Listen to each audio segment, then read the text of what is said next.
সবচেয়ে নিকট আত্মীয় কে জানেন? ভাই। ভাইয়ের সাথে টিকে থাকা খুব কঠিন, অথচ একই পিতার পক্ষ থেকে সবাই এসেছে। চাঁপাইনবাবগঞ্জে একটা ভাষা বলে ভাই ভাই ঠাই ঠাই।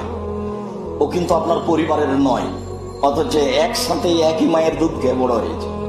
বিবাহ করার সাথে সাথে ও আর একজনকে, ভাতিজাকে, ভাইকে তার সংসার একটু সহযোগিতা করতে পারবে, এরকম মন মানসিকতা খুবই কম আছে, খুব কম।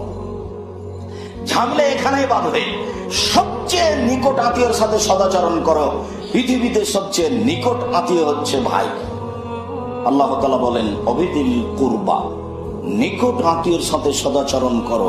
আমার চোখের দেখা, যেটা আমি একদিন বলেছি মনে হয়, আমাদের গ্রামে দুই ভাই মারামারি লেগেছে, ঝগড়া দিয়ে সব জিনিস ভাগ করছে, তো ঢেঁকিটা কেটে ভাগ করে নিয়েছে। কেটে ভাগ করে নিলে তাতে কি হবে? কেটে ভাগ করে নিলে শয়তান যে তাকে খেপিয়ে তুলেছে এটা একটু ঠান্ডা হবে। যাক, ওকে দেওয়া হয়নি, এটা তো হয়েছে। আবার বলছে যে এই বাড়ি ছেড়ে দিতে যদি হয় তো এমন লোককে দিব যাতে দিন রাত তোকে গুতা দিতে পারে, অথচ নিজের ভাই। সব শয়তান খেপিয়ে তুলেছে। অবিদিল